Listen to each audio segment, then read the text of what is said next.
Hello team, welcome back to the Live, Perform, Compete podcast. Joining me today is Mr. Nik Jordan. Nik is a physiotherapist and a manual therapist, and he's the owner of Momentum at Instagram. We'll talk about that later. He's chucking out a ton of great content and working with a lot of good folks, doing some really good stuff. Nik, welcome. Thank you for having me. So Nik, a little background here. We were just chatting about this just a couple of seconds ago, how I came across you. My old coach, Kyle Ruth, for 7 years. Love you, Kyle. He's the first one who kind of sent me your way. He was actually doing some work with you. And I think he actually showed me a couple of the programs you'd sent him. And I think you were working on some shoulder dysfunction. You'd also worked with Andre Houdet, who I feel like we just his name keeps on popping up in this podcast at the moment and all the guests we've had on recently. But I think, talking about kind of your transfer into the online world of Instagram and working with people remotely kind of roots back to these two guys. And so I'd actually love to start, if you could just tell us, what do you do, Nik? And how did this whole movement of taking your physiotherapy and your manual therapy and moving it online, which in my head seems like a really challenging task to do, how did that all come about? Yeah, thanks for having me on your podcast. It's an absolute pleasure to be here. Well, what do I do? I'm a physiotherapist, and I do not only work online. I actually work in the clinical work as well. I see 5 days a week. I see patients every day, quite a lot of them. And from this, originally, Momentum started in a way that I got to know Andre Houdet. In fact, it was actually a funny story that I was new to Instagram. I never had Instagram. In 2018, a mate said, "Come on, you need to go on Instagram." I said, "What shall I do there? It's not for me." And anyway, I took the jump and followed a few people, and I came across a guy called Andre Houdet, and I thought, this is a good dude and put some solid content down. Let me follow him. And I didn't know him at the time, but he just qualified for his first regionals. It's the Regionals Meridian in Madrid. And everybody who has just in the last few days followed his story, it's a very inspirational story, and this had a huge meaning to him. And anyway, he put a post out there saying, "I have this injury and I'm not sure if I can go and fulfill my big dream of the Meridian because I have this pain and I can barely move my arm," and so on and so forth. And I've seen thousands of therapists and nothing worked. He seems very frustrated. I just thought I'd just reach out. I'd just send him a message, say, "Dude, this shouldn't be that difficult to treat. Just send me a message, I'll have a look at it. Come at the end of my day and we'll have a look at it." And he probably thought, what kind of a weirdo is that? Reach out to me like that. I took my chances. And the long story short, he came to the clinic ultimately, and we sorted him out pretty quickly. So I gave him one treatment, and he said, "When shall I come back?" I said, "Well, call me in a week and let me know how you feel." And he called me after 3 days, and he said, "I'm 50% better." He said, "When can I come back?" And I said, "Well, you don't. I come to your gym, I come to your box, and we'll have a look at how we can load this elbow, because you don't have time to faff around with the treatment." And we did, and showed him a few bits and pieces at his CrossFit box. And he said, "When do I see you again?" I said, "Well, he called me in a week." And he called me 2 days later, said, "I'm actually pain-free now. I can do muscle ups again and handstand walks and all this." And so I went back to his gym again and showed him some more. And anyway, long story short, he went to the first regionals, filled his dream, which was amazing. And a few days later, or a few weeks later, probably, Kyle was his coach at the time.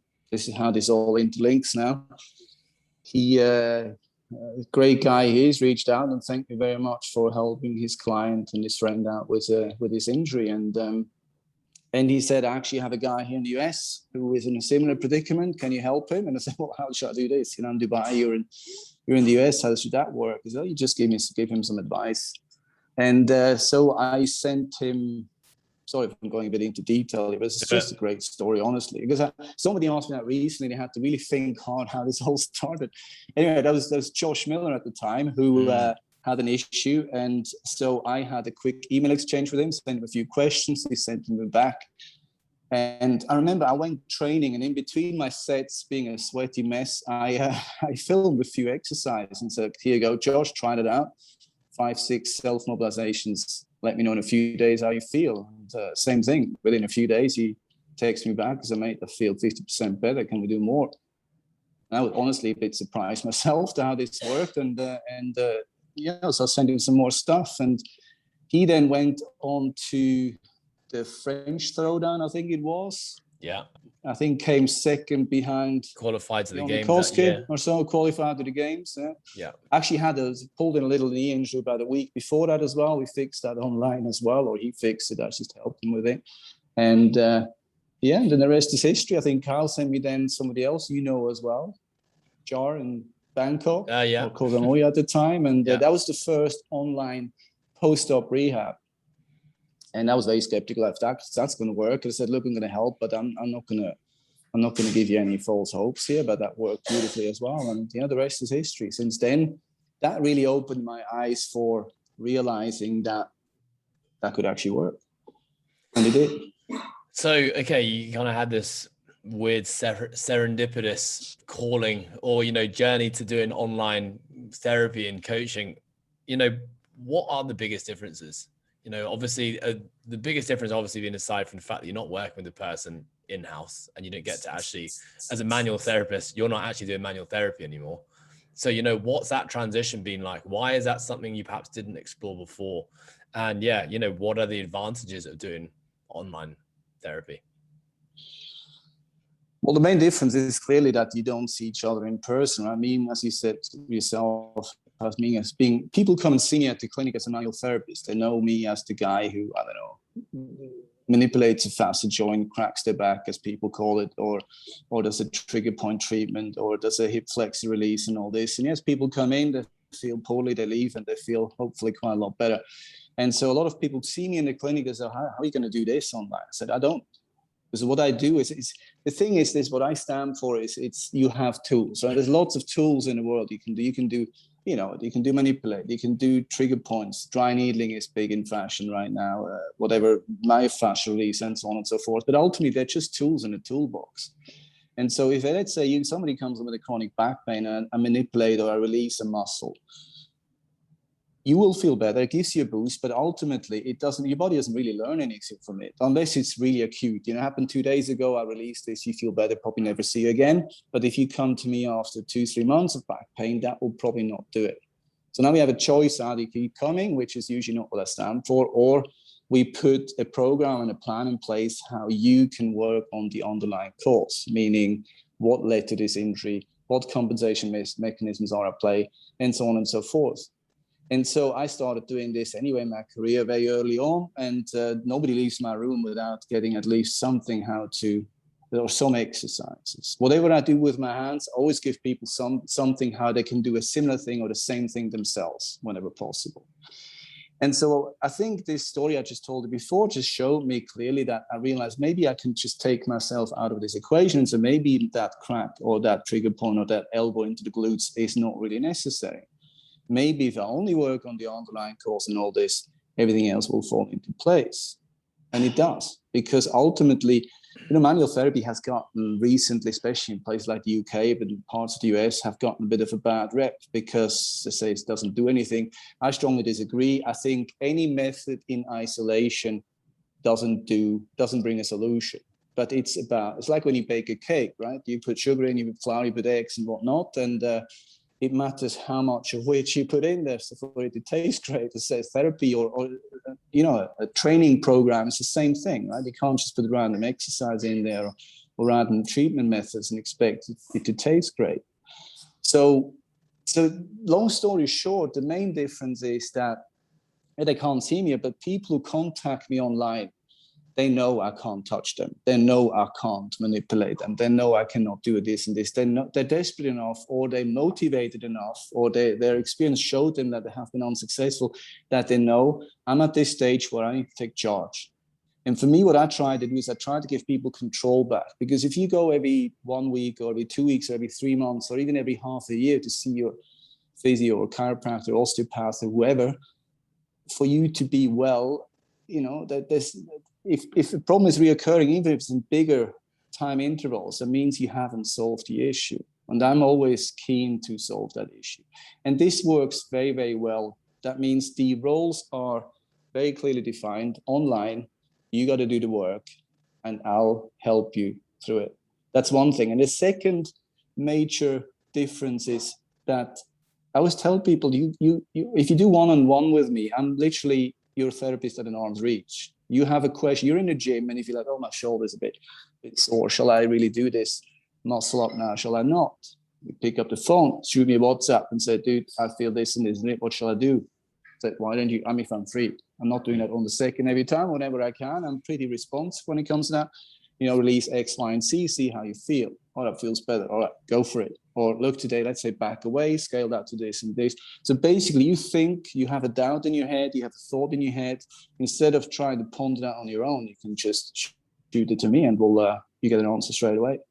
So basically, you get almost, I'm holding your hand through the process, more or less.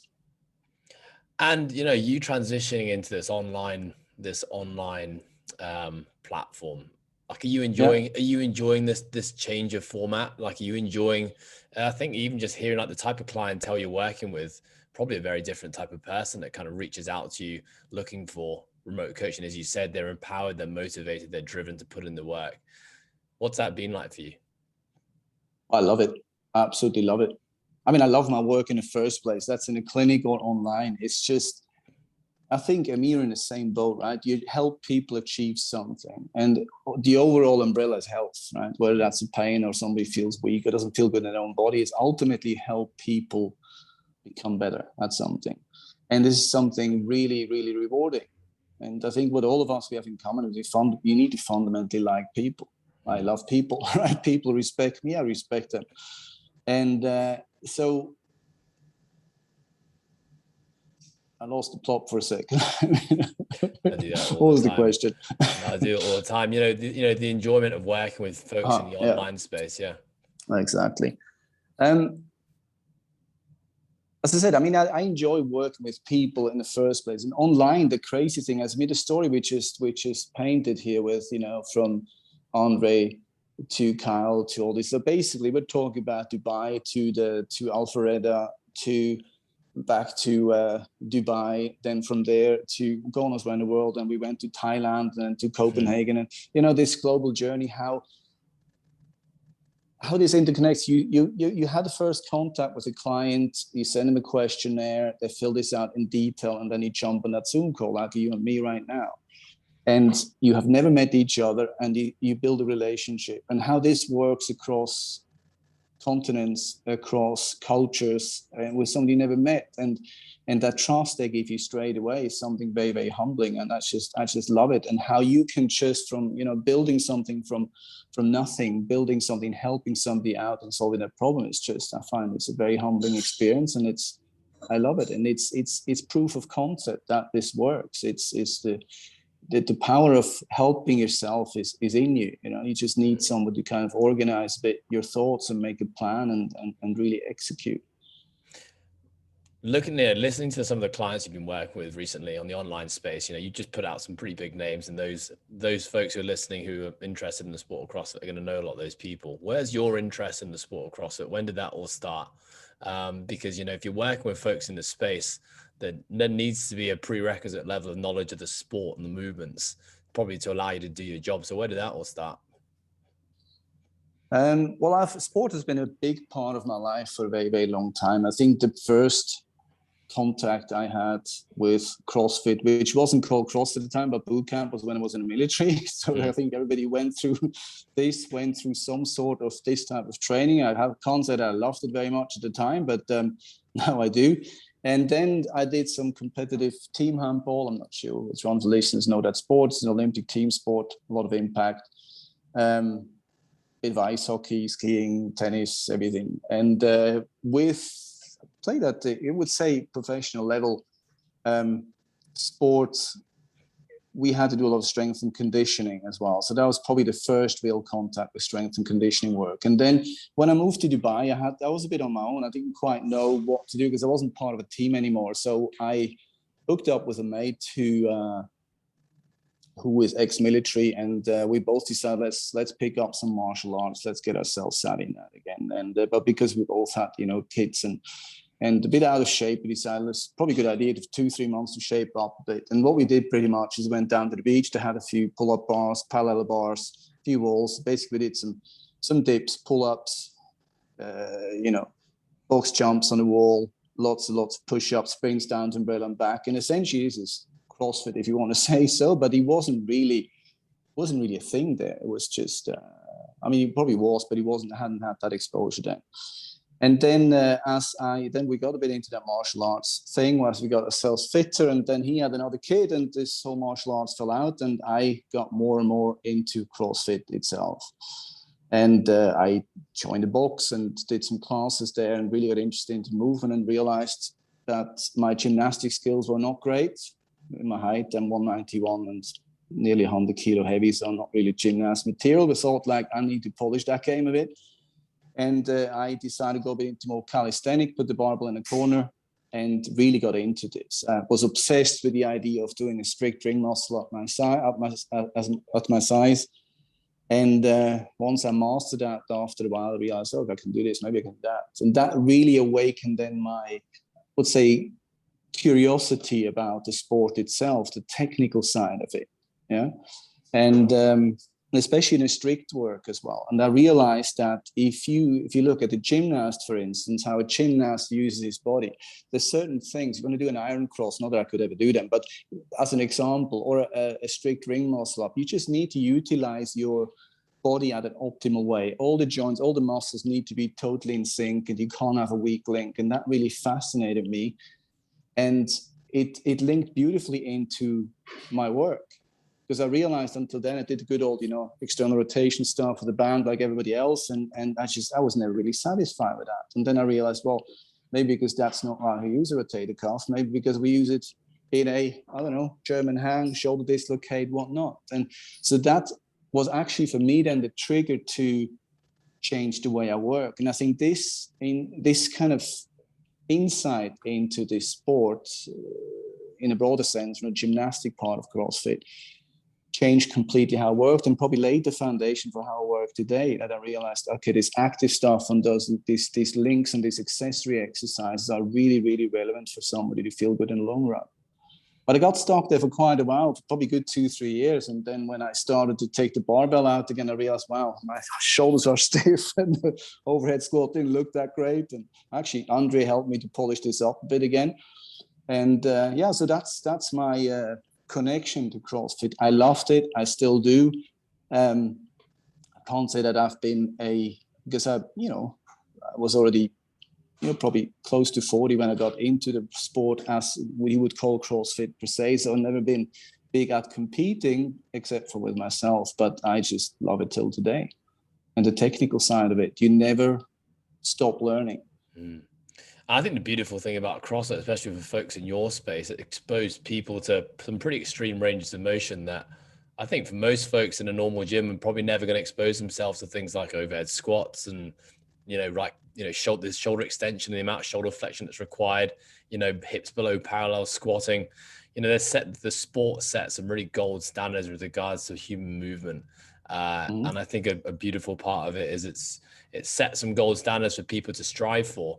And probably in that journey of striving for those gold standards with movements, we uncover a lot more shit when it comes to movement dysfunction. And probably, that's where kind of you come into it. And I guess my question here is, what do you typically see working with folks in the CrossFit space? Perhaps let's not think about the high level athlete like Andre, but, just general folks in the CrossFit space who are training 4 to 5 days a week, who also have, jobs which is their main source of income. And this is kind of like a side hobby. What things do you typically see? Well, it's a mix of things, right? But I mean, there's a few standards you see over and over again, right? I mean, shoulders, they walk into my door a lot. If that's on or offline, to be honest, lower back is lower back hip issue, which you can't take them apart. They belong together infinitely. They're very, very common. Repetitive strain issues, elbows, is also an absolute classic. And to be honest, a lot of people actually don't even mention it because this became so normal for them, which it shouldn't be, by the way, but it has.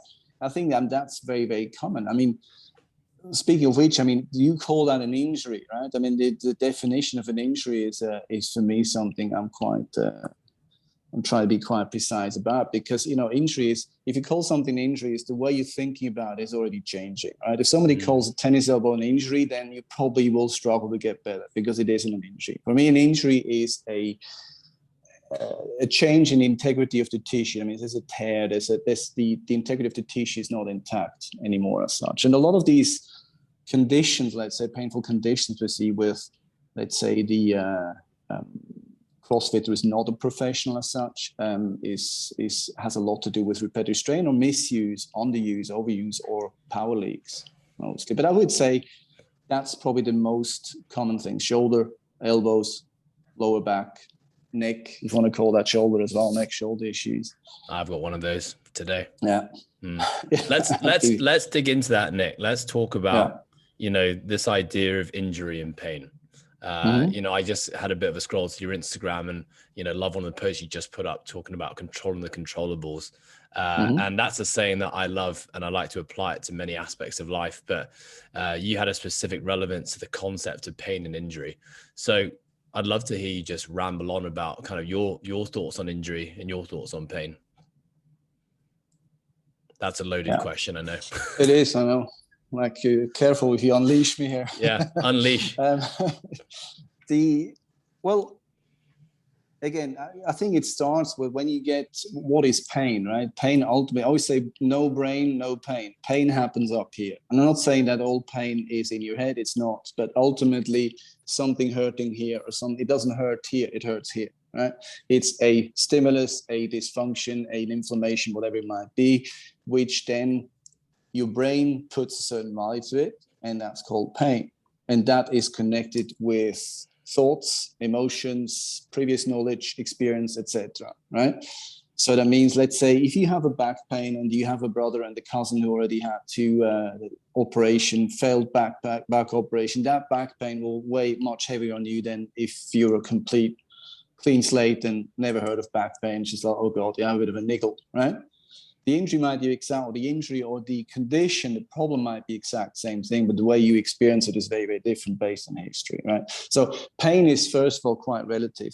And also there's different types of pains, right? When somebody comes with a pain, there's structural pain and there's functional pain, or problems, shall we say. Let's not talk about pain too much. But so if you have, let's say, come in and say, okay, my shoulder is it's achy when I do dips, or if I'm in my transition to my muscle up, for instance, or when I roll over in bed. I mean, the first thing we're trying to figure out as therapists, if that's on or offline, is there a structural injury there, or is it just a dysfunction? Dysfunction meaning that the muscular balance isn't right, the posture isn't right, there's something further up the chain or something in the neck which might trigger this, and so on and so forth. And so the answer for most people to pain is always, I should stop. People go to a doctor and say, oh, I shouldn't do this. Like whenever I bend down, it hurts, so I will stop doing it. But that's poor advice, right? I mean, that's way too simple. So I always say, if something, a problem is structural, obviously that means there's some healing involved. So we need to make sure that the body gets the opportunity to heal this. Does that mean we have to stop moving? That part maybe temporarily, but we can work around that. If your left shoulder hurts, you got the right arm, you got two legs, you got a core, and you can still work that and create a good metabolism in the body and create a good stage for the body to heal. So that's structural injury. But if you have a fracture, for instance, you need to rest it. There's no doubt about that. Yes, you can work around it upstream, downstream, but this particular structure has to rest. But that's very rare, thank God, in that context. But when you have a pain where there is no trauma, such as, what is a trauma? Trauma is I do something, and from one moment to the other, I know I did this, I bent down, something happened, and I had to stop. Nothing has ever been the same after. Or maybe bending down is a bad example, but let's say I went up into that snatch, I overreached a bit, and my shoulder felt something pop in there. I had to drop the bar, I could barely lift my arm. It's probably a good idea to back away for a second and just assess the situation. I'm not saying assessing x-rays and whatnot, but just maybe not jump straight back into it. But if you just feel like, I just feel the warm up already a bit funny here and it's pinching a little bit, that is probably not trauma. And these two pains, they need a very, very different management, right? People tend to back off with pain. And for me, it's very important. A lot of clients come in and they said, oh, I was told to stop for 6 weeks. I say, why? Because it hurts. Doctor says I should stop. I said, well, you don't have a structural problem as far as I can tell, so we can keep moving. We're trying to fix the problem. We're trying to make it feel better so we can move it again. And so I think the non-structural, for us as therapists, it's important to filter out the structural problems where there's a real injury and this needs to be managed. If that's with rest or with medication or with injections or with operations, God forbid, all of that stuff. There's a small percentage of people who have that, and we need to pick those out, right? But if you can rule this out and say that's not the case, then the management for us is clear. Somebody has a pain, let's say, again, you're up, you receive that bar in the snatch, you feel a pinch in your shoulders. That means you have to run to the hills? You don't. You just, the first thing you do is first check, is my form correct? Form is correct. Let's see let's say the form is not correct these few things, see if it still hurts. If you say, no, form is absolutely correct, but it still hurts, drop the bar and see, can I do something about it? I call that troubleshooting a shoulder, right? So try to release something, the tricks I know. And all of us by now, through social media and all these online channels, everybody has some tricks, right? Just try to see first, can I make this feel better, right? And then you retest, you throw that bar up there again, if you're like, oh, actually, that felt a lot better, you train. If you feel it's still not better, next step will be to scale the exercise. And if that still doesn't feel better, it's probably a good idea to skip that exercise for today and come back another day. But there's a multitude of ways how you can respond to pain. And that's, I think, is very, very important. As one of my roles, also one of your roles as a coach, is to kind of know stuff about that and know how to react. Because our clients, they seek our help. And so we need to have strategies ready. And that's part of what I do online as well. Is just first analyze what the problem is, and then, okay, how do we respond to this? How can you make this better in the moment, and how we can fix the underlying issue in the long run? So the key message is, pain doesn't mean you have to stop. It depends. It always depends. I mean, it's such a hard one, I can imagine, for you to talk about on a podcast, because it's so highly individualized, so many different cases. But I like the ease of your voice in the way that you talk about pain. I think would be soothing to a lot of people, because a lot of people think about, I mean, pain is the devil and it's the end to all my happiness. And it means, like you said, having to stop the thing that I love doing the most, which is training.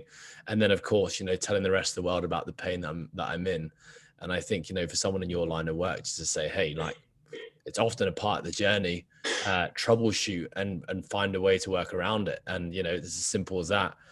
I love, hearing a lot of what you're saying reminds me of kind of Kelly Starrett, and I think what his mission was when he kind of came into the CrossFit space, which, his objective was to help people learn how to self-diagnose some of this stuff, so when we do wind up in pain, or for whatever the reason, there are these tools here that you can start to use to self-diagnose your issues and start to do something about it. Yeah, I mean, Kelly Starrett, for instance, I mean, he's a genius, right? He's a guy who has, I would say, he's got a really good brain. He's analytic. He is a good lecturer. He teaches people well. He explains stuff so people understand. And that's something I've always been passionate about as well. Actually, I remember coming across one of his YouTube episodes, and he still had hair then, so it's one of the early ones. Sorry, Kelly. And I thought, wow, this guy thinks in a similar way. I don't mean to say that in an arrogant way at all. It's just, I just realized, wow, there's a guy who that hits a string with me, the way he talked, because that's exactly what we're standing for. And he done that on a very different level at the time, of course. And I think he had a huge influence on, mobility. The word mobility, I think it's his, it's totally his, because he made it sexy, because before it was just boring. Nobody would want to do it, right? But he sold it in a really good way. And now I was educated in this whole retest method. You have a functional demo, show me what you can do, show me what you cannot do. Then I treat and do this again. Oh, that feels better. Great. Proof of concept, right? And here comes the guy and does that. And I always gave people self-mobilization techniques, but he structured it in a completely different way. And I think for me, I can honestly say that he's probably one of the brilliant minds out there for sure. Yeah, I mean, you're right. He interestingly, I've just listened to a couple of podcasts with Kelly that they're not new podcasts, but I kind of went back through the archives and a few channels that I listened to and dug up some of the ones that he'd done. And yeah, just kind of fascinating to hear about his story and the creation of Mobility WOD and, the impact that it had and his approach, listening to you speak, like you said, very similar kind of approach to what you guys do. And it's really cool to hear. And it's good that, I think it honestly saved the sport of CrossFit at that point in time, where, people are exposing themselves to things they hadn't done. No one in the training world really, other than high level athletes, had done it. And, to have this piece that was supporting the issues that we were running into was, I think, just a lifesaver. Yeah, I would think so. I mean, I think it's very important that you, as, we talk about athletes now all the time. I mean, to be honest, I always say with me, everybody's an athlete. Everybody who has goals and wants to work towards something, for me, as an athlete. Obviously not in the literal sense of the word, but I don't, exclude myself to athletes. I see anyone and help anyone who has goals and wants to get out of a situation which is hampering their life, which is holding them back in their life. That could be the sport of CrossFit, strength conditioning, but it can also just be simple daily life or other sports. I've been recently certainly been in that CrossFit corner quite a bit, and I love it. There's no doubt about it. But I think for any patient, you want to call it, anybody has a problem, it's very important to give them the power back, empower them. That's for me very, very important. You don't want to be kind of at the mercy of one day finally wake up and the pain will all be gone. It's like, no, you want to give that power and control back. And that's so important. And I think this is, again, you mentioned now the word of Kelly and many others who, giving people stuff to do that works. And sometimes, I get this all the time. Somebody walks into the clinic, even online sometimes. That's the most amazing moment, right? Somebody gives you a demo, reaches up, see, okay, shoulder range is not brilliant. Oh, I feel that pinch.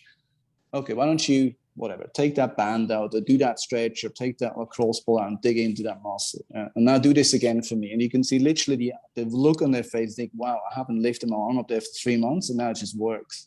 And you just know that message arrives, right? That landed. They will never forget this again, ever.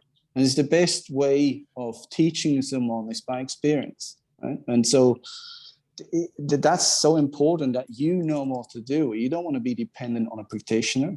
I have people come in and say, shall I come to you every month for a checkup? I said, well, if you want to put my daughter through school, you can, but I prefer if you do your maintenance work yourself. Athletes, that might be a different story. I think a bit of body work they can use, but ultimately my goal is always that people can take care of themselves and they learn to read, okay, I'm getting a little bit tight here, so I probably should shift the gear up, or this is a bit of a problem, but let me do first what I know.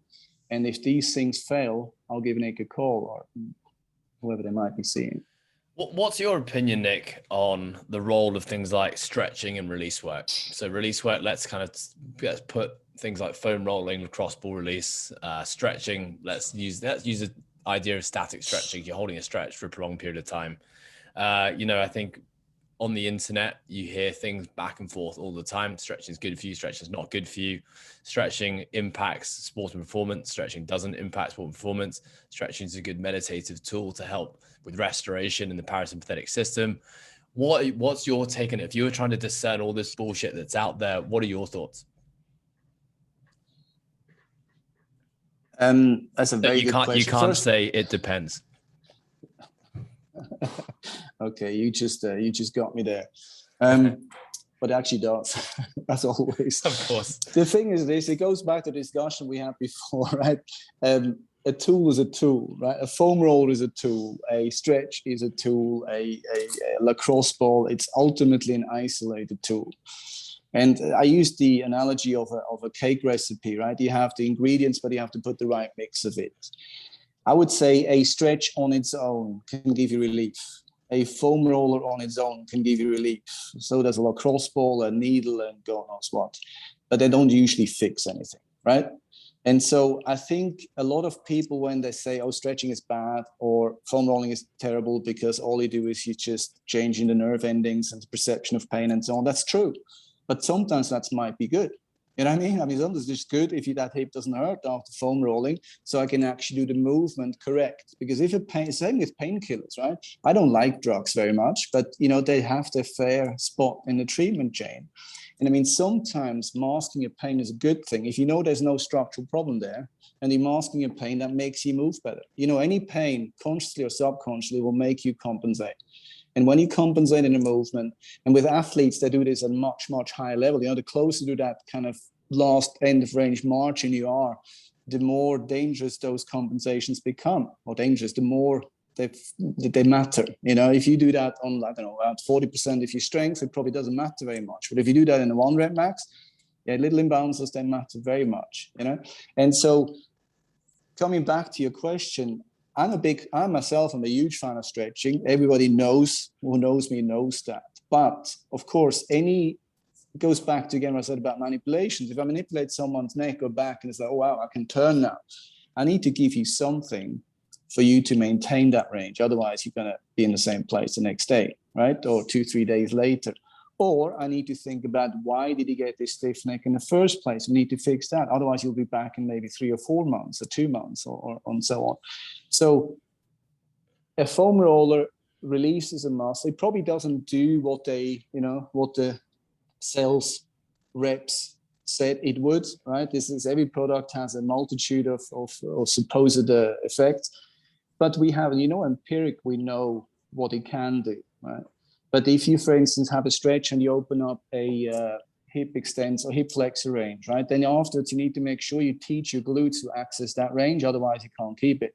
Or if you release a trigger point and elevate the scap and your trap and also on your head can turn afterwards, you probably need to stretch and then strengthen posterior chain to get actually those scaps in the right place so the levator doesn't get stressed out and doesn't pull your neck forward, just as an example. Or if you have a knee pain, and you keep getting knee pain from squats, then yes, we can release the pes anseri and the adductors and all this, and it'll make you feel better. But if you don't get those external rotators firing, if you don't get that ankle range going, you'll end up in the same predicament again.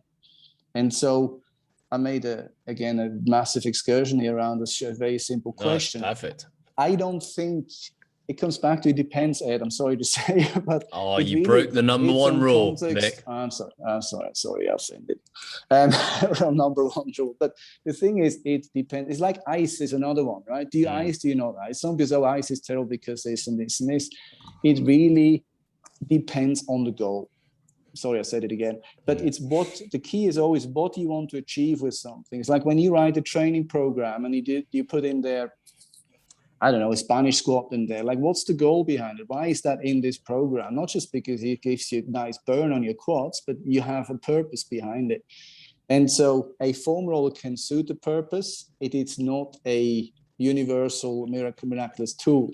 A couch stretch is, again, Kelly Starr's brainchild, one of the best stretches I know, full stop, is a very, very valuable tool, but it comes with stuff around it. Basically make a nice recipe of exercise and then the result will be good. Okay, let me help the listeners discern what you've just said there. So I think, the biggest thing what we probably see a lot in the mobility space is folks using things like foam rolling and stretching in probably the hope, most people using it in the hope to elicit new range of motion, or to at least improve positions. So when they squat, their position's looking better. Or if they're putting their arms over their head, they're putting it into a more optimal position. But, like you said, when used in isolation, often we fall short because we create the range, but then we don't actually create tension or strengthen or teach our body how to use that new range. So, what is what's a kind of system that we can use to improve if someone's already committing some time towards stretching and foam rolling, but they're not seeing the long-term benefits of improved positions? Talk about that concept of the nervous system adaptation of then teaching the body how to use that new range. What does that mean? Well, that's a good question. First of all, I don't know everything. I think it's important in this world so this is my opinion, what I'm telling you here. Yep. This is my rationale. I think it's important that we accept that we know nothing and everything in some way. My opinion of this is you have different layers how you can address the problem. So if you took the foam roller, for instance, right? Let's say you got a tight glute.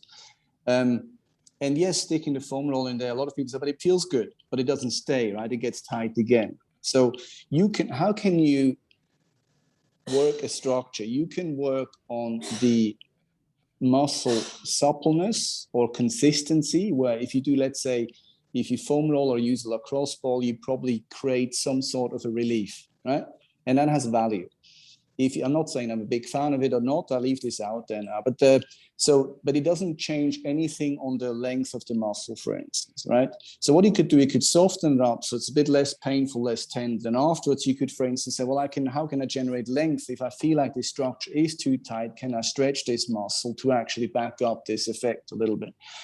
And then you need to understand, okay, but why is this muscle tight in the first place? And potentially it's a bit weak. So let me see if I can find a movement dysfunction there or a muscle that doesn't connect correctly, and then work that actively. That means, can I actually create that brain muscle connection to fire that muscle up correctly or in the right function? And then there comes the fourth layer, which is the joint. For instance, maybe you have a capsular tightness in that hip, or maybe you have a bit of an SI dysfunction, or maybe I have my QL higher up here in the lower back is a bit tight and my back doesn't kind of open up nicely on this side. So basically, I always say you touch different layers. You go into muscle, how do you call it? The integrity of the muscle consistency, muscle length, muscle activation, joint, capsule and knot. And so you basically analyze what is part of this problem. You try to address every single layer of that, ideally, or the layers you deem relevant for this. But then the most important thing, I think, is context, right? I mean, it's context in movement. So for instance, if you say now, right, I'm going to fire up the glute med, the muscles here on the side in your glutes, and I do I don't know, monster walks or clamshells and all these options we have for isolation work, which I believe, by the way, they're very boring, but very, very relevant, because you need to learn to fire a muscle up first before you can train it. If you can't fire it up, you can't train it. You'll compensate. So sometimes it's important, even for elite athletes, by the way, to go back to absolute basic and just see, wow, I can actually not fire up my glute med. So that's a problem for my squat. But then when you get it to fire, and that's, I think, the essence, is you need to create context. Then the brain thinks, right, I'm lying on my side, lifting my leg up and down, and I'm really bored out of my mind. Why? Right? And so you need to show the brain why, and then you put them into a squat situation. Say, right, now you're going to build that tripod foot. Now, you know, what Kelly, for instance, calls external rotation to create that torque, push those knees out, and there you go, got your glute medius firing. And actually pushing those knees out, that's your clamp, right? As an example. I mean, you can use anything. You can use a scapular pull-up, for instance, which is a very, very important exercise for the shoulder girdle. You need to put this into context when you hang on those rings. Why is this so relevant? Or any exercise where you isolate, which brings us to the topic you mentioned before of isolation strength and strength building. But ultimately, I think neurological context, showing the brain, why am I actually doing this, is important. First, the athlete or the client, you say, look, this is a boring exercise, but because of this, you need to do that, because this will help you to lift heavier, or this will help you to be more pain-free at the bottom position. Does that make sense? And I think that's such an important role as a coach who's in a position where you're relaying and creating programs. Intention is everything. You know, without the intention of the why behind what you've done, it can be interpreted 100 different ways. So I love that. Talk to me about, okay, totally get what you do, and some time to think about, if I was in your position and the athletes and the problems that, you know, you have to deal with on a daily basis. A big part of pain and injury has to come under that kind of lifestyle piece. You know, how many folks now aren't sleeping 8 hours a night? How many people live in high stress jobs? You know, not partaking in mindful practices. But what is the impact of all those things? You know, poor diet, poor nutrition, alcohol on the weekends, drugs on weekends, and the impact of that on the body. And, you know, ignorance of that, if we don't actually address those things, how much can we actually do to induce change as a professional? And how do we go about, you know, how do you go about helping people understand that and make changes there, if it's something you think is important? Is it something you think is important? Perhaps I think it's very important. I mean, we're not a car, right? We're not a mechanical tool. We're a living being. And so it's about what we put in it and what we want out of it. And that is, we put movement in it and we create performance. We put good food in it and we create better performance and happiness and whatnot. So it's infinitely linked. Look, I'm not an expert on that. What I always tell my clients is that one of the major things for me is hydration is a super important part, because I deal a lot with muscle injuries. And, most muscle injuries don't happen by chance, but a dehydrated body, for instance, is more, I'm not saying will injure itself, but I say is more susceptible to injury generally. And same probably goes a bit for food. And when you really in there alcohol and drugs and whatnot, it's like all of this stuff is ultimately changing the chemistry of the body. And it will also, like bad food was like unclean food, eating too late, not sleeping enough. Ultimately, it all disturbs our sleep, and sleep is important. And there's probably people who know a lot more about this topic than me, but that's just from my perspective to mention it.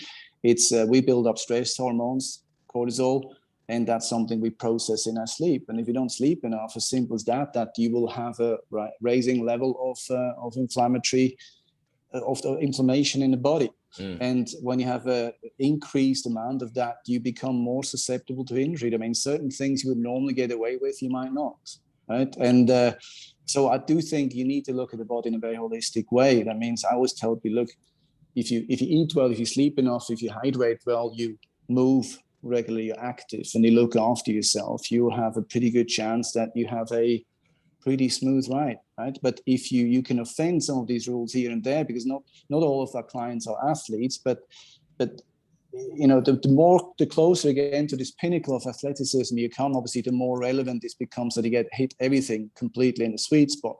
But for, let's say, the average or recreational athlete, you always tell them, look, you can get away with 1, 2, but you can't get away with 5 factors which are not good. It means if you have rubbish food, not enough sleep, party every weekend, and you don't recover well, it's you increasing your chance of an injury dramatically.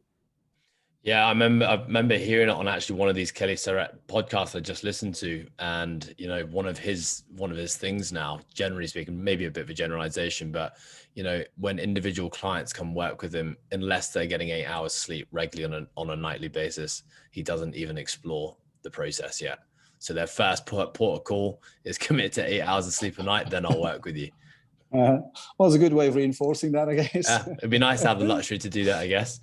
Exactly, brings a point across. Yeah, but I think it is massively important. I think so, and so often I think people's pain often goes away just by dialing those things in without doing anything we've spoken about so far. Just dialing in that recovery piece leads to a reduction in inflammation, and pain can suddenly disappear. Nik, talk to me about this concept of power leaks. You've mentioned the word already on this podcast at one point. What do you mean by power leaks? Again, talked about context, exercise in context. Probably the best example I can give you is let's say a normal back squat or front squat. You're looking at these and you see them regularly, I'm sure. As soon as you go into the higher, like in the lower rep maxes, you can see people's knees caving in, or that knee wobble on the way back up, right? You can see the valgus stress in the knee, and you look at it like, oh, you kind of torn between thinking, right, is it, because we're in a 3 rep max, is this okay, is this not okay? This is theoretically, I would call that a power leak, right? Now, I'm fully aware, and this is a very delicate topic, especially in sport of CrossFit, right? We're talking about a sport where this is being tested. Let's say a 1 rep max. What is a 1 rep max? I'm pushing a weight through a range of motion, which is a movement standard, and I'm moving the maximum possible weight. Is that possible without compensation? I would say if you don't compensate, it's probably not a 1 rep max, right? And for me, this is where I'm sitting on a fence, right? So for me, obviously, I understand I need to prepare someone to be able to do this, fully accepting the fact that eventually form will go. Do you understand? You follow what I mean with it? So, but if somebody, I think if you go to a 1 to 3 rep max, you can see this happening quite often. But if somebody pushes 10 back squats and you see these knees going inwards, that's not supposed to be like that. This is a weakness. Yeah, exactly. When you come close to fatigue, yes, but that means when you're breaking form there, there's probably one thing in that whole neuromuscular chain is not doing its job, or several, right? And linking it back to injury, then this is something which could result in an injury. 1, but it can also is a reason why you could be stronger if you wouldn't have that compensation, if you know what I mean. And so I call this a power lick. That means you basically need to press your feet on the ground and manage to push a barbell, drive it through a certain range of motion. And if your knee is caving in, that means this is where you're losing tension and where you lose power, because you're trying to put with your legs the power into the ground and get that barbell up there. And if your knee doesn't do its job, you're leaking power. That means you could be stronger than you actually are if you just fix that little element. That's what I mean by power leak. Does that make sense? Yeah, absolutely. Obviously, the thing that I think of straight away, and I'm totally on board with you, is at the CrossFit Games last year, Toomey, there was a 1 rep max back squat. And as she came out the bottom of every back squat, so I think she had 3 attempts. So let's say they were like an 85, 95, then 105%. So I think she PR'd in that lift. Her knees basically got to a point where they almost touched in the middle of each back squat. And what that kicked off was a conversation in the online space about, well, actually, perhaps squatting with your knees together is the best way to squat, because Tia just did it and she won the event. And so, but yeah, then you watch Tia when she's training and she's doing sub-maximal loads at light loads at high intensities, moderate intensities, light intensities, and you don't see it. So I think there's some important context there, which was like, when you're working at the really heavy loads, we perhaps can accept a certain amount of movement compensation. And then the next thing I think about is, when you watch Olympic lifters, and you see people going for world record 1 rep maxes in the clean and jerk and the snatch, and you see, their ass almost hit the floor, their knees massively valgus at the bottom, and they're standing up. The question where I'm getting at this is that, okay, accept that when we're working with really heavy loads and personal bests, we might see some movement compensation. Number 2, from a training standpoint, are these athletes doing anything to set them up to allow them to do that on game day safely? And what does that look like? Look, I mean, by all means, I'm not criticizing this. This is the nature of the sport, right? For sure. I mean, as a boxer, you train that you don't get punched, you work your defense, but you need to be able to cash in a punch. And as a CrossFitter, you need to. If you go to the limit, you go to the limit. And no matter what it costs, you want to win that event, right?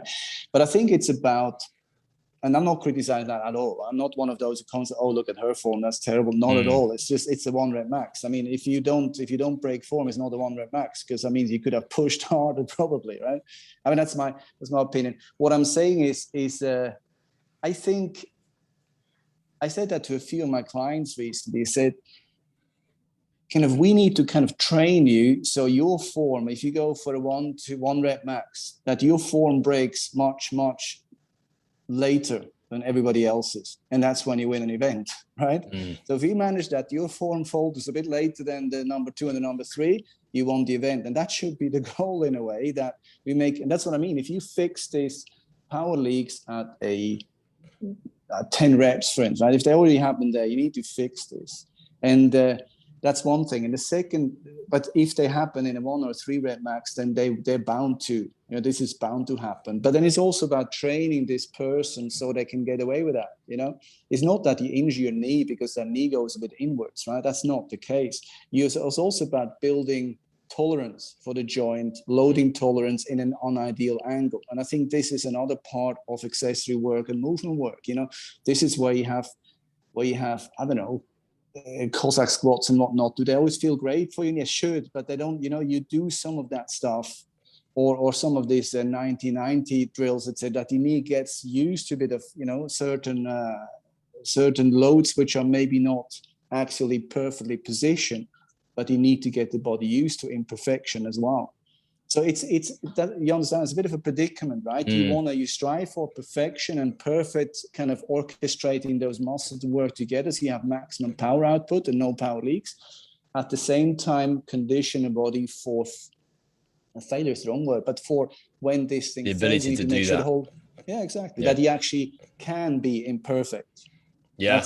That's I think this is for you probably more than for me is a big is a big thing. But I can see a lot of people come in with, and this is why I'm talking about this, is I see people coming with knee pain or back pain, and you see exactly this happen at a load when it shouldn't, you know. And so if we can fix it, why don't we? Right? Again, make them so strong that when they need to bring it to the point and say, okay, now today we go 100% balls out, I can do this, and I can be a bit imperfect. I'm actually, you know, if you fix these issues, you're going to be stronger in that 1 rep max. That means you fail later in your form, and you're going to be lifting heavier. Yeah, I like to use the term of movement variability. And when I talk about, I always think about, or I like to use the examples of a golf swing. And, you know, when you typically watch a golf swing, and let's say you're watching Tiger Woods swing a golf club, to me, who's not a golf expert, every swing looks exactly the same. Yeah. But, you know, when you actually slow down the swing and you use, you know, one of the swing trackers, which is basically showing the line in the club, actually every swing that Tiger's doing is slightly different down to a micro level. But, you know, through training and repetition and all those slightly different patterns has allowed him to, you know, when he needs to access a ton of different positions and still have the same desired effect where the ball, he hits the ball where he wants it to go. And I think in the CrossFit and training space, CrossFit especially, because, you know, at the end of the day, a lot of people put themselves in a sporting context where they're racing against the clock or trying to beat the people next to them, you know, having that ability to have variability with the way that you move. So you're not just confined to exactly one pattern. Let's take something like a walking lunge, where in the sport of CrossFit, we have to cross our foot over a line. And if you've only trained, you know, a very specific foot pattern every time you lunge, you know, when you're fatigued, you know what it's like. You've just got to step that half inch further to get over the line. Otherwise, you got to do another lunge step. And if you have to train the ability to do that, then you're just not going to have the ability to access it. And I'm actually all for it. And I think, you know, the application of this into the training scenario, because what I don't want people to do is start putting their 1 rep max or a 5 rep max on the barbell and start trying to get their knees to touch the bottom of the squat. That's obviously not probably the most preferable way to do it, but that's where things like warm-ups and play come into it. You know, where you have a chance in an unloaded setting, in a controlled setting, in a non-fatigue based setting, to explore movement and to play with slightly different patterns, to try squat with your feet together in your normal pattern, wider than normal, 1 foot slightly in front of the other. We're not doing it in the middle of a Metcon. We're not doing it with really heavy loads on our back, but we're exploring it and building that ability for the joints and the tissues to tolerate different positions, so that, like you said, when you are doing that 1 rep max, it's not a completely foreign position that your body's never been in, and therefore you'll probably be able to walk away from it relatively unscathed. No, I mean, again, just so don't get misunderstood, I am fully on board with this. Yeah. There's two different things, right? You want to prepare somebody for best maximum power output, right? And this means that everything connects, everything clicks in an ideal world, right? But you need to make sure if that doesn't happen, what I need to push, as you said, you know, if you don't take that half step further in the lunge, 3 people pass you in the event, right? And that costs you valuable points. You need to be able to go there. You need to be able to, okay, I'm going to make a bit of a bigger step and don't rip my hamstring with it. That's important. Or in the 1 rep max to say, okay, I'm going to put this extra 5 kilo on, and okay, my form might not be great, but my knees can take it. So building load, and that's also part of our job and your job. Anyway, I mean, to be honest, coach, therapist, etc. For me, it's a symbiosis, okay? And it's like every coach is a therapist, and every therapist has to be a bit of a coach as well in some way with their respective expertise. But ultimately, we need to build load tolerance of the structures, and there's ways of building load tolerance on tendons, load tolerance on ligaments, etc. And that's something which can be trained. People always think training means is exclusively for muscles. It isn't. It's like you train a joint capsule in something, you train a tendon in be able to absorb force. You know, this needs to be done. And so I think that's a different animal, right? So basically get the strength, the best, the optimal way you can do it. So in an extreme case, you can recruit in any position. That would be the ideal scenario. What are your thoughts of the folks who, let's say, move pretty well? And I think, you know, a lot of folks who move well in the sport, what I mean by that is, you know, they're able to get into pretty much every position they need in the sport of CrossFit without the need for warming up. Do you still think it's valid for that person to go through something like a structured warm up? I think a lot of people see on Instagram now, using bands to do I's, T's and Y's, using, like you said, the monster band to do glute drills. How important is that for pretty much everyone in the training space? Or, is it something that if you feel you need it to set you up for success, use it, but if you don't bother with it? Can't say, it depends. I know. This has crossed my mind, and I thought, don't say. Warm up is generally a good idea, I think, right? And again, it's context of somebody, an athlete, or somebody coming straight from the office is probably also a different thing. If I've been staring at my computer screen, sat on my ass for 8 hours straight, just get into the parking lot sideways and just, class is about to start. This is probably not an ideal scenario because I go from a static into a very dynamic setup. But also we're talking more athletic field. Warm-up, they suit different purposes. It's not just, I'm moving well and I'm supple and I'm mobile and I'm strong. It's also about central nervous system, is focus. It's about intent. It's about creating. I'm in training now, and right now I just had lunch with my wife, but now I'm in training, right? So you kind of set the stage and say, now we're training. For me, when I do personally, I warm up. I need a lot more warm up than others, by the way, because I'm a little bit older now. But that's a different topic. But the point is, some people need it physically, others need it mentally. I think everybody can use some of that. The focus of clearly saying now training starts, right? You can have some fun, you fool around, you have a bit of trash talk with your mates, and so that's fine. But just getting the body game ready, and that's also the mind. I think and I always do this very, very specifically, more like activating the muscles. It doesn't have to be stretching. It doesn't have to be,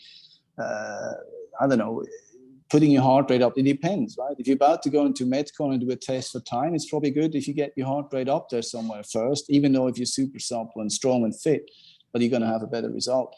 But that's more your field than mine. But when it comes to skill work, etc., I think it's good to make sure, it's a bit like a body screen as well for a moment. Am I really okay? Jump up on the bar, do a few scapular pulls. All right, feels okay. That's a bit wonky here. Let me release this, so that you don't have to bother with this in your training. I think warming up is always a good idea, but it doesn't always have to be, you have to do 20 minutes or half an hour. You just, until all systems are go. I love that. I love the concept you just said there, which is basically using the warm up as a diagnostic tool to basically check in with yourself and see, all right, am I ready to rock and roll? Or is there a certain part of my body that needs a bit of love and attention right now before I get into the main session? Love that idea. Sometimes you don't know until you're there, right? Until you're in that position, right? I call them also physical KPIs, key performance indicators, right? So if you had a recurring problem, and a lot of clients ask me, so, do I have to do this all my life or every day and forever? And I say, no, actually, no. I mean, you reach a certain step where you're good, but you'll remember that as a key skill of that particular problem. So if you feel like your back is getting tight, maybe don't wait until it hurts. You say, okay, last time I did this and this, so let me check how's my hip flexor mobility, left, right compared, how's my performance? I was a bit tight. And if you experience that I was a bit tighter, then shift the gear higher and put this, take this out of maintenance mode and throw it into a daily mode and say, I'm going to get rid of this and nip this thing on the head before it becomes a problem. So you're almost screening your body, and with injuries, you learn to get to know your body, learn to read your body and know exactly kind of the pre-indicators of something. And so it doesn't happen anymore. That's one of my core goals as well with my clients. Yeah, I love that. Nik, we're running up to about an hour now, and this has been an epic conversation. And I want to say thank you very much for sharing all that you do, and everything that you're putting out there. I know you're only new to Instagram, but you're doing a great job already. And I always tune into the stuff you're putting out there. Could you tell us a little bit more about where we can find you and how someone could contact you if they're looking to work with you? Well, you can find me on my Instagram channel, which is at mmtm.online. Stands for momentum. That's the name of the company. So it's mmtm.online. At the moment, it's there's a lot of back end which is in the works, and I'm trying to. The product is viable. The product stands and it works. It's been tested very well, but I'm in the process of put the whole back end together, homepage, etc., is in the works and whatnot. But so the best thing is on Instagram. If anybody has questions, wants to reach out, it's probably best to send me a message there, and just we get in contact. You can see a little bit on there as well what I do. Even I have to say, I mean, I'm not hugely active on Instagram always, because at the moment I'm doing everything myself, and I normally put content out there when I feel like I have something to say. Sometimes I have something to say and sometimes I don't for a while. And but I think it shows pretty well what I'm about. And so it's at mmtm.online. Awesome, Nick. And thanks for having me, Ed. It was an absolute pleasure. You're very welcome, my friend. And I'm sure this won't be the last time we talk on this podcast. I'm going to include all your contact details in the show notes, so folks go and check that out. Nick, you have a fantastic day, my friend. Thank you very much for jumping in and sharing all your knowledge. And keep on doing your thing. Thank you very much for having me. It was an absolute pleasure, Ed. Take care, mate. See you, bro.